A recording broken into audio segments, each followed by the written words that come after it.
কলেজে ছেলেদের ব্যবস্থা হবে আলাদা, মেয়েদের ব্যবস্থা হবে আলাদা, ইসলাম যদি বাংলাদেশে প্রতিষ্ঠিত হয়। সম্মানিত হাজির, হাই স্কুলগুলোতে সকাল 7টায় মেয়েরা ঢুকবে, সকাল 7টা থেকে দুপুর 12টা পর্যন্ত মেয়েরা পড়বে। মেয়েদেরকে কোনো পুরুষ শিক্ষক পড়াতে পারবে না।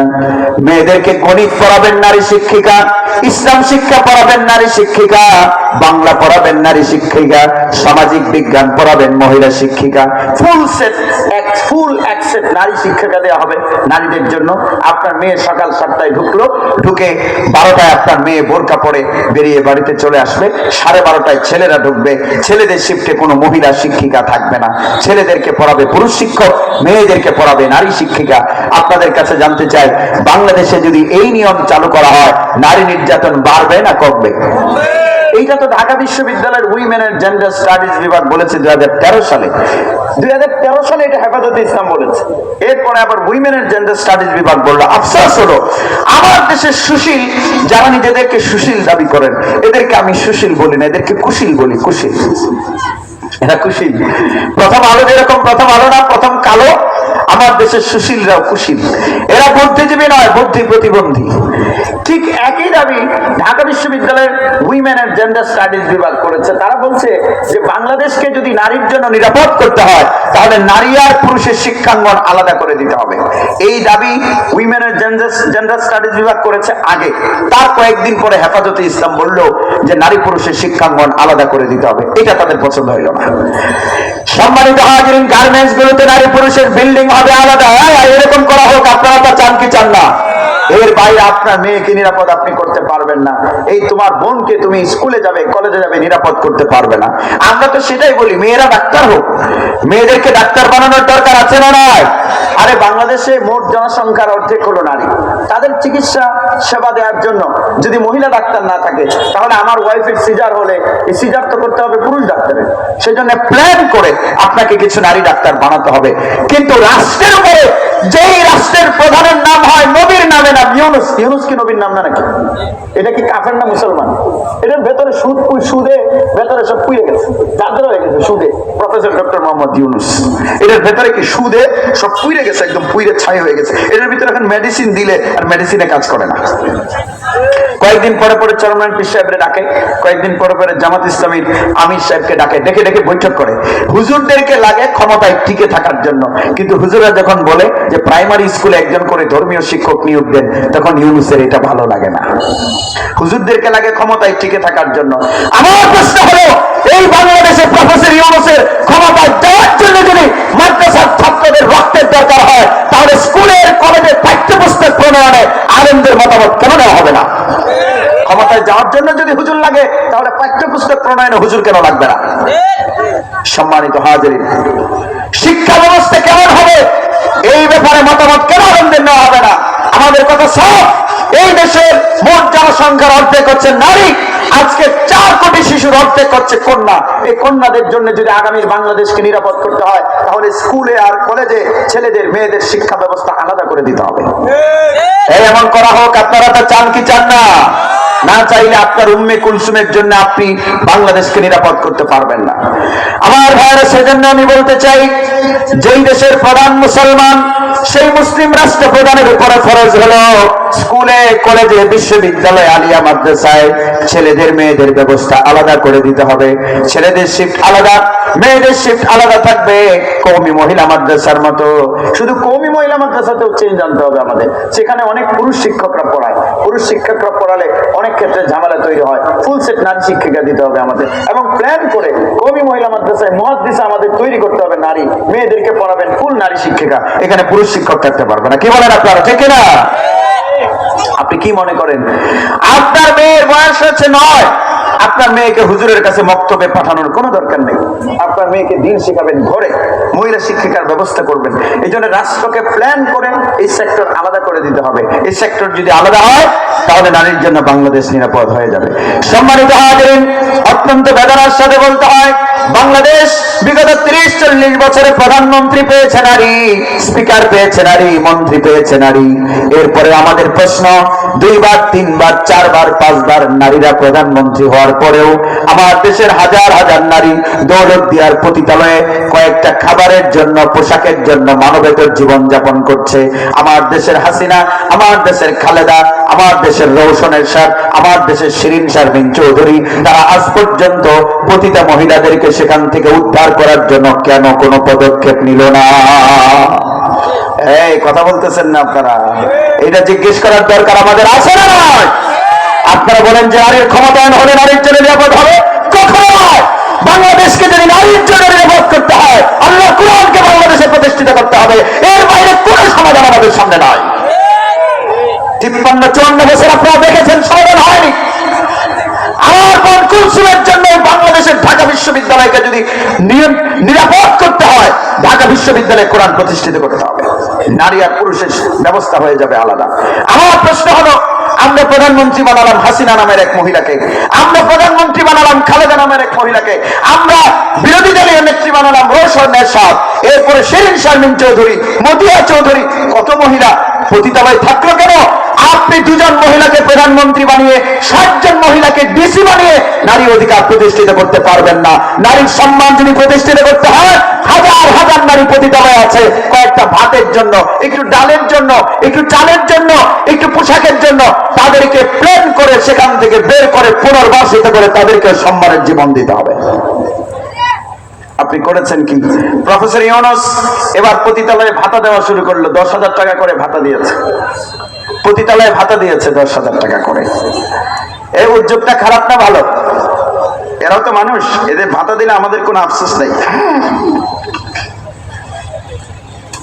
এসেছেন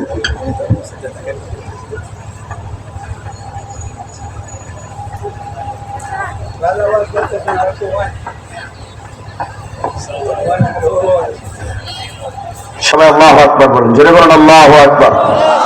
আমার আক্ষেপের জায়গা কোথায় জানেন? ছোট্ট একটা উদাহরণ দিলে আপনারা বুঝবেন। আপনাদের এই কি সুখিয়া না? সুখিয়ার এক লোক টয়লেটের ট্যাঙ্কির ভেতরে পড়ে গেছে। আপনাদের এলাকার পিএইচডি ডিগ্রিধারী, নোবেল পুরস্কার 14 বার পেয়েছেন যিনি, তিনি সেই লোকটাকে টয়লেটের ট্যাঙ্কি থেকে না তুলে ওই ট্যাঙ্কির ভেতরে গলা পর্যন্ত ডুবে গেছে, সেখানে তাকে পানি দেওয়া শুরু করলেন। এই লোকটার জীবনে যদি পিএইচডি ডিগ্রি 100টাও থাকে আর তার যদি নোবেল প্রাইজ 14 বার পান তিনি, আপনারা ওই লোকটাকে বুদ্ধিমান বলবেন না বোকা বলবেন? তাকে সে যদি বুদ্ধিমান হয় তাহলে টয়লেটের ট্যাঙ্কি থেকে ওই লোকটাকে আগে তুলতে হবে, তুলে তারপর পানি দাও। ভেতরে রেখে যদি পানি দেওয়া শুরু করো, এমনিতেই তো গলা পর্যন্ত ডুবে আছে, তার তো মাথা পর্যন্ত পায়খানায় ডুবে যাবে। আমার দেশের পতিতালয়ে ভাতা দেওয়া দরকার। আমরা সেটা বলি, এই ওয়াজ আমি 20 বছর ধরে করছি। যাকাত ভিত্তিক অর্থ ব্যবস্থা প্রতিষ্ঠিত করে যাকাতের টাকায় পতিতালয়গুলোতে পুনর্বাসন কার্যক্রম করতে হবে। পতিতা মহিলাদেরকে বিদেশ থেকে কুটির শিল্পের কাজ আনতে হবে, পতিতালয়ে আলাদা গার্মেন্টস করা হবে, সেখানে আমার পতিতা নারীরা, তারা আমাদের মা, তারা আমাদের বোন, তারা 10,000 টাকার কাজ করবে আর যাকাতের টাকা দেওয়া হবে 10,000। এই জন্য বলুন 10,000 আর 10,000 কত হলো? 20,000 টাকা দেওয়া হবে। আর তাদের বাচ্চাদের জন্য একটা টেকনিক্যাল স্কুল করা হবে, তাদের বাচ্চাদের জন্য একটা কওমি মাদ্রাসা করা হবে, তাদের বাচ্চাদের জন্য একটা আলিয়া মাদ্রাসা করা হবে। প্রত্যেকটা পতিতালয় নামটাই থাকবে না সেখানে। এই বাচ্চারা স্কুলে যাবে, কলেজে যাবে, বিশ্ববিদ্যালয়ে যাবে, তাদের জন্য যাকাতের টাকায় 5,000 টাকা করে স্কলারশিপ দেওয়া হবে, 5,000 টাকা করে। একজন পতিতা নারীর বাচ্চা, সেই মেয়েটা যদি পতিতাকে বৃত্তি বলা যায় না, বৃত্তি শব্দের অর্থ হচ্ছে পেশা। পতিতা এই কাজ জেনা কখনো পেশা হতে পারে না। একজন পতিতা মহিলার বাচ্চা যদি জেনার কাজে না গিয়ে স্কুলে যায়, কলেজে যায়, বিশ্ববিদ্যালয়ে যায়, মাদ্রাসায় যায়, তাকে 5,000 টাকা করে যাকাতের টাকা থেকে শিক্ষা বৃত্তি দেওয়া হবে। আপনারা বলুন, এইভাবে যদি পতিতা মহিলাদেরকে আপনি কাজে ঢুকিয়ে দেন আর তাদের বাচ্চাদেরকে যদি কওমি মাদ্রাসায়, আলিয়া মাদ্রাসায় ঢুকিয়ে দেন, টেকনিক্যাল স্কুলে ঢুকিয়ে দেন, তাহলে এই সিস্টেম অবলম্বন করলে 5 বছর পরে বাংলাদেশে পতিতালয় থাকবে কয়টা? একটাও থাকবে না। সেই স্টেপ কেন আমাদের বিগত সরকারগুলো নিল না? সেই স্টেপ কেন ইউনূস নিল না? ইউনূসের সামনে তো সুযোগ ছিল। ভাতা যদি দেওয়াই লাগে তাদেরকে পুনর্বাসিত করুন। আমার রাষ্ট্রে কত টাকা কতভাবে খরচ হচ্ছে, কত হাজার হাজার কোটি টাকা খরচ হচ্ছে, সেই বাজেট কমান। বাজেট কমিয়ে পতিতা নারীদেরকে উদ্ধার করার জন্য সেখানে পুনর্বাসন কার্যক্রম চালু করুন, বাংলাদেশ উন্নত হয়ে যাবে। সুতরাং নারীকে যদি সম্মানিত করতে হয়, কোরআন প্রতিষ্ঠিত করতে হবে। ভাইয়েরা আমার, এই যে কথা আজকে আমি বললাম, এই কথা কয়েকদিন আগে আমি কুড়িগ্রামে বলেছি। কুড়িগ্রামে ইসলামী আন্দোলন বাংলাদেশের পক্ষ থেকে ওইখানে এমপি প্রার্থী অধ্যাপক ডাক্তার আক্কাস আলী, তিনি আমার বক্তব্য শেষ হওয়ার আগে আমার হাতে ধরে বলতেছেন, হুজুর আপনি নির্বাচন করবেন না এবার? আমারে বলতেছেন। আমি বললাম না, আমি নির্বাচন করবো না। বলে আপনার এই কথা তো পার্লামেন্টে আলোচনা হওয়া দরকার। আপনি পতিতাদেরকে পুনর্বাসিত করার জন্য যে প্ল্যান দিলেন, এই প্ল্যান তো শুধু মাহফিলে নয়, পার্লামেন্টে আলোচনা হওয়া দরকার। আমি বলেছি যে আমি এই নির্বাচনের কাজটা আমার জন্য মনে করি না, কিন্তু আপনাদের কাছে প্রশ্ন আমার, বাংলাদেশে যে নতুন সুযোগ এসেছে, সেই সুযোগে আমার দেশের নারীদের জন্য বাংলাদেশকে নিরাপদ করতে, এই বাংলাদেশে যাকাত ভিত্তিক অর্থ ব্যবস্থা কায়েম করতে, এই বাংলাদেশ থেকে মাদক নির্মূল করতে কোরআনকে প্রতিষ্ঠিত করার আন্দোলনে শরীক হওয়ার দরকার আমাদের আছে না নাই? আরো যদি সময় নেন আরো দেশের অবস্থা খারাপ হবে। আল্লাহ রাব্বুল আলামিন আমাদেরকে তৌফিক দান করুন। আমি শুধু দুটো বিষয় বলেছি, কোরআন প্রতিষ্ঠিত হলে মাদক কিভাবে নির্মূল হবে, কোরআন প্রতিষ্ঠিত হলে নারীর জন্য আমার রাষ্ট্র কিভাবে নিরাপদ হয়ে যাবে। আল্লাহ রাব্বুল আলামিন আমাদেরকে তৌফিক দিন। আমরা যারা কোরআন প্রতিষ্ঠিত করে এই রাষ্ট্র থেকে সন্ত্রাস, দুর্নীতি, দারিদ্র, মাদক, নারী নির্যাতন সবগুলো সমস্যাকে আমরা যেন নির্মূল করে এই সমাজকে কোরআনের সোনার সমাজে পরিণত করতে পারি, সেই তৌফিক আল্লাহ রাব্বুল আলামিন দান করুন। সবাই একটু জোরে আওয়াজ করে বলুন আমিন। আপনারা দেখতেই পাচ্ছেন আমাদের এই মাহফিলের সম্মানিত বিশেষ মেহমান, আমি আরো 10 মিনিট বলবো, শাইখ তো আসছেন, ও নামাজে পড়ে। আচ্ছা আচ্ছা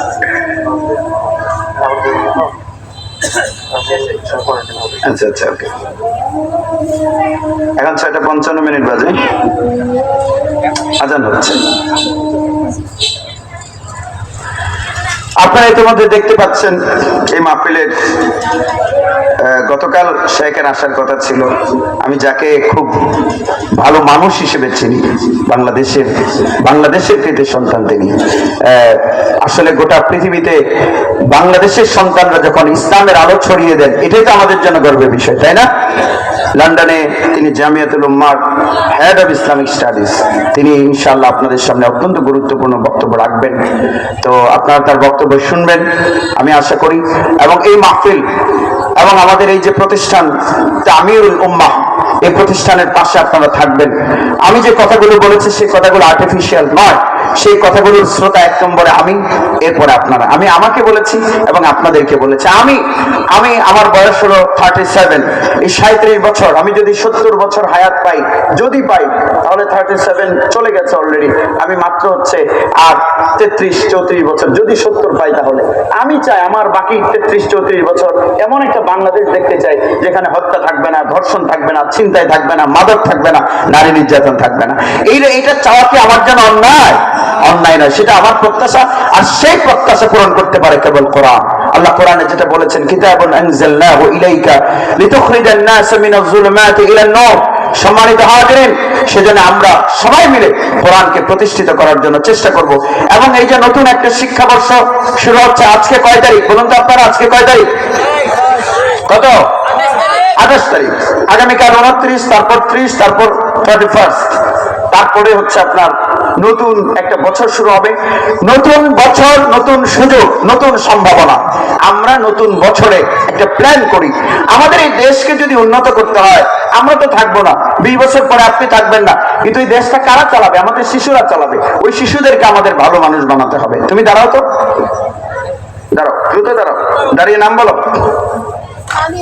তামিম। বলুন তো আপনারা ছেলেটার নাম কি? এই তামিম কিন্তু আমার দেশের আগামী, এই তামিমে আগামীর বাংলাদেশ। আমার বাংলাদেশে 4 কোটি তামিম আছে।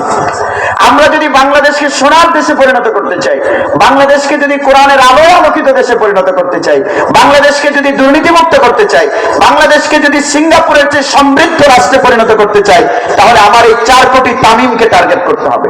এই 4 কোটি, এই তামিম দাঁড়াও, তুমি বয়স কত? বয়স কত? 11 বছর। এই বাচ্চাদের বয়স কত বলো? তার মানে এখন থেকে 19 বছর পর তার বয়স হবে 30। এই ছেলেটা তখন বিসিএস ক্যাডার হবে, এই ছেলেটা তখন ডাক্তার হবে, এই ছেলেটা তখন ঢাকা বিশ্ববিদ্যালয়ের প্রফেসর হবে, নয়তো ব্যবসায়ী হবে, নয়তো বাইতুল মোকাররমের ইমাম হবে, নয়তো সুপ্রিম কোর্টের বিচারপতি হবে।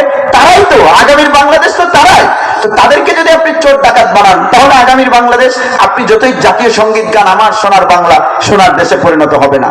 কিন্তু আজকে যদি আপনি প্ল্যান করে এই 4 কোটি তামিমকে সিনায় কোরআন দিয়ে দিতে পারেন, আলোকিত মানুষ বানিয়ে দিতে পারেন, তাদেরকে যদি নৈতিক শক্তিতে শক্তিমান করে দিতে পারেন, এই তামিমরা যখন 20 বছর পরে বাংলাদেশের দায়িত্ব নেবে, তখন বাংলাদেশ সত্যিকারের সোনার দেশে পরিণত হবে। কোন রাষ্ট্র টেকনোলজি দিয়ে উন্নত হতে পারেন, টেকনোলজির এটা অতিরিক্ত বিষয়। কোন রাষ্ট্র উন্নত হয় যখন সেই রাষ্ট্র নৈতিক শক্তিতে শক্তিমান থাকে। আপনার তামিমদেরকে নিয়ে প্ল্যান করা দরকার। আপনি শুধু বিজ্ঞান শিখাবেন, শুধু বিজ্ঞান দিয়ে পৃথিবী উন্নত হতে পারে না। বিজ্ঞান দরকার, কিন্তু পাশাপাশি নৈতিক শক্তি লাগবে আমাদের। নৈতিক শক্তিটা কি? আপনার ছেলেটা আগামী 20 বছর পরে বিসিএস ক্যাডার হবে, সে যদি দুর্নীতিবাজ হয়, তাহলে এই 2 লাখ অফিসার দুর্নীতিবাজ, মানে বাংলাদেশ পুরোটা আকণ্ঠ, মানে গলা পর্যন্ত দুর্নীতিতে নিমজ্জিত। আর যদি তাদেরকে আপনি মূল্যবোধ শিখাতে পারেন, তাদেরকে যদি এইসব প্রতিষ্ঠানে ভর্তি করেন, তামিরুল উম্মার মতো প্রতিষ্ঠান, যারা আপনার সন্তানকে বাংলাও শিখাচ্ছে, ইংরেজিও শিখাচ্ছে, গণিতও শিখাচ্ছে, কোরআনও শিখাচ্ছে, নামাজও শিখাচ্ছে, আকীদা শিখাচ্ছে, ওযু শিখাচ্ছে, গোসল শিখাচ্ছে, তায়াম্মুম শিখাচ্ছে, পরকালের বিশ্বাস দিয়ে দিচ্ছে। পরকালের বিশ্বাস এই তামিম জানছে যে আমি যদি অফিসার হই, অফিসার হয়ে দুর্নীতি করলে আমি হয়তো পৃথিবীর আদালতকে ফাঁকি দিতে পারবো, কিন্তু আল্লাহর আদালতকে আমি ফাঁকি দিতে পারবো না। এই বিশ্বাসটা মজবুত করে যদি আপনি দিয়ে দিতে পারেন, এই ছেলেটা যখন একদিন অফিসার হবে, সে যদি তার নৈতিক শক্তি যদি এমন থাকে, অফিসার হয়ে দুর্নীতিটা করবে না, বরং জনগণের টাকা যদি রাস্তায় পড়ে থাকে, ওই টাকার মালিক খুঁজে বের করবে। মালিক খুঁজে বের করে জনগণের মালিকের ঘরে গিয়ে সেই টাকা ফেরত দিয়ে আসবে। এইরকম মূল্যবোধ সম্পন্ন 4 কোটি তামিম যদি আপনি তৈরি করতে পারেন, সামনের বাংলাদেশকে আর পেছনে তাকাতে হবে না। আমার বাংলাদেশ সিঙ্গাপুরকে ছাড়িয়ে যাবে ইনশাআল্লাহ। এই দেশ হবে নৈতিক শক্তিতে শক্তিমান উন্নত রাষ্ট্র। এজন্য আমাদের বাচ্চাদেরকে নিয়ে নতুন শিক্ষাবর্ষকে সামনে রেখে একটা প্ল্যান করা দরকার। আমার দেশের সবচেয়ে বড় প্রবলেম হলো দুর্নীতি। আপনারা কি আমার কথা বুঝতে পারতেছেন? এই গেল বছরের নভেম্বরের 25 তারিখ বাংলাদেশ ব্যাংক একটা স্টেটমেন্ট দিয়েছে যে বাংলাদেশে 6 লক্ষ কোটি টাকা খেলাপি ঋণ আছে। একটু বলবেন আপনারা কত কোটি টাকা? 6 লাখ কোটি টাকা খেলাপি ঋণ। এই ঋণ নিয়ে যারা খেলাপি করেছে তারা গরিব মানুষ না, তারা বিত্তশালী, বিভিন্ন ইন্ডাস্ট্রির মালিক, হাজার হাজার কোটি টাকার মালিক। গাড়ি কয়টা আছে এটার কোনো হিসেব নাই, খাবার দাবারের অভাব নাই, কিন্তু অন্তরে পরকালের ভয় নাই। আমাকে কয়েকদিন আগে একজন সিনিয়র সচিব, তার সাথে দেখা হলো, মিটিং ছিল। তিনি আমাদেরকে, আমরা কয়েকজন তরুণ আলেম সেখানে ছিলাম, লেখক আলেম, তাদেরকে ওই লোক বললেন যে আমরা একটা পে স্কেল করবো, সামনে পে স্কেল করে বেতন ডাবল করে দেবো, বাংলাদেশে দুর্নীতি থাকবে না। তা আমি অত্যন্ত বিনয়ের সাথে ডিফার করলাম, বললাম যে স্যার, আপনি বেতন ডাবল নয়, বেতন যদি 1/7 করে দেন আর মানুষের অন্তরে যদি পরকালের ভয় দিতে না পারেন, এই রাষ্ট্রকে আপনি দুর্নীতি মুক্ত করতে পারবেন না। কারণ আপনার শিল্পপতিদের টাকা তো কম নাই, তারা 6 লাখ কোটি টাকা ব্যাংক থেকে লোন নিয়ে ফেরত দিচ্ছে না। আর সেখানে দেখুন না কোরআন কিভাবে মানুষকে মূল্যবোধ সম্পন্ন বানায়। 2021 সালের 18 জানুয়ারি বাংলাদেশের সব গণমাধ্যমে রিপোর্ট এসেছে, এই সুনামগঞ্জ জেলার সাল্লা উপজেলার শ্যামাচর বাজার মসজিদের ইমাম মাওলানা হুসাইন আহমদ, গ্রামের একটা মসজিদের ইমাম, একটা মাদ্রাসার শিক্ষক, বেতন পান 10,000। মসজিদের ইমামের বেতন তো গ্রামের 50,000 টাকা তো হবে না, এটা 5,000, 3,000, 7,000 টাকা এরকম হবে। তিনি একটা মাদ্রাসায় শিক্ষকতা করেন। ব্যাংকে 10,000 টাকা ছিল, ওই ব্যাংকে টাকা তুলতে গেছেন, তুলে ম্যানেজারকে বললেন যে কৃষি ব্যাংক তো সুদী ব্যাংক, আমি অ্যাকাউন্টে রাখবো না, এটা ক্লোজ করে দিন। তো ম্যানেজার তাকে বললেন যে হুজুর, আপনার অ্যাকাউন্টটা ক্লোজ করি কেমনে, আপনার অ্যাকাউন্টে তো টাকা আরো 6 লাখ আছে। কয় লাখ? 6 লাখ টাকা। মাওলানা হুসাইন আহমদ ছায় দাঁড়িয়ে বললেন যে এই টাকার মালিক তো আমি না, এই টাকা আমি নেব না। ব্যাংকের ম্যানেজার বললেন হুজুর, আপনি তো ইচ্ছে করে নেননি, ভুলক্রমে টাকা হয়তো আপনার অ্যাকাউন্টে ঢুকে গেছে, আপনি ওই টাকা বাড়ি নিয়ে যান। ম্যানেজার আবার ফতোয়াও দিলেন জায়েজ আছে। কি ফতোয়া দিয়েছে? জায়েজ আছে। কয়েছে মিয়া জানকার জায়েজ আছে। আমি শেরপুর যাচ্ছিলাম, তখন আমার গাড়ি ছিল না, মাহফিলে শেরপুর যাব। তো আমাকে বাসে সিট পড়েছে আমার এক মহিলার সাথে, ইয়াং লেডি। তো আমি চিন্তা করলাম যে দাঁড়িয়ে থাকি, ওই মহিলার সাথে বসার দরকার নেই। তো বাসের যে কন্ডাক্টর সে একটু পরে আমাকে এসে বলছে যে হুজুর বৈশা পড়েন, জায়েজ আছে, মা বোন তো সবারই আছে। বুঝছেন বিষয়টা? তো ব্যাংকের ম্যানেজারও ফতোয়া দিয়েছে যে টাকা আপনি নিয়ে যান, জায়েজ আছে। মাওলানা হুসাইন আহমদ ঠায় দাঁড়িয়ে বললেন, ম্যানেজার শোনো, 17-18 বছর মাদ্রাসায় লেখাপড়া করলাম, কোনটা হালাল কোনটা হারাম আমি জানি না, তুমি বুঝেছো? আমাকে চিনাতে এসো না, এই টাকার মালিক আমি না, এই টাকা আমি নেব না। ম্যানেজার বলছেন যে হুজুর এই টাকা যদি আপনি না নেন তাহলে আমরা বিব্রত বোধ করছি, শোকজ খাবো, জবাব দিতে হবে টাকা আপনার অ্যাকাউন্টে ঢুকলো কেমনে, এটা আমাদের ব্যাংকের শৃঙ্খলা পরিপন্থী, মস্ত বড় বিপদ হবে। মাওলানা হুসাইন আহমদ পরকালের ভয় অন্তরে আছে, কোরআন দিয়ে সিনা আলোকিত। তিনি বললেন যে ও ম্যানেজার, আসল সমস্যাটা কি, তোমার চাকরি চলে যায়? বলেন হ্যাঁ যদি যায়। মাওলানা হুসাইন আহমদ দাঁড়িয়ে বললেন, শোনো, এই টাকা ফেরত নিলে তোমার চাকরি চলে যায়, 8 টাকা ফেরত না দিলে আমার জান্নাত চলে যায়। আমি এই 6 লাখ টাকার জন্য জান্নাত হারাতে চাই না। আপনি যদি রাষ্ট্রকে সত্যিকারের সোনার রাষ্ট্রে পরিণত করতে চান তাহলে মাওলানা হুসাইন আহমদকে 6 লাখ টাকা অ্যাকাউন্টে ঢুকে গেছে দেখার পরেও যেই বিশ্বাস তাকে সেই টাকা ফেরত দিতে বাধ্য করেছে, সেই বিশ্বাস যদি আপনি আজকের 4 কোটি তামিম আজকে শিশুদের অন্তরে দিয়ে দিতে পারেন, এরা যখন পরকালের বিশ্বাস নিয়ে বড় হবে, রেলওয়ে টিকিট মাস্টার হয়ে দুর্নীতি করবে না, ইনকাম ট্যাক্স অফিসার হয়ে দুর্নীতি করবে না, আপনার রাষ্ট্র সিঙ্গাপুরের চেয়ে উন্নত রাষ্ট্রে পরিণত হয়ে যাবে। ভাইরা আমার, সেজন্য আমাদেরকে একটা প্ল্যান করতে হবে। এই রাষ্ট্রকে দুর্নীতি মুক্ত করা যাবে কোরআন দিয়ে। আমরা যদি আমাদের আগামী প্রজন্মকে কোরআন ওয়ালা বানাতে পারি তাহলে আমাদের রাষ্ট্র সমৃদ্ধ হবে ইনশাআল্লাহ। আল্লাহ রাব্বুল আলামিন আমাদের সবাইকে তৌফিক দান করুন। সবাই জোরে বলুন আমিন। আমি আমার বক্তব্য এখানে শেষ করলাম।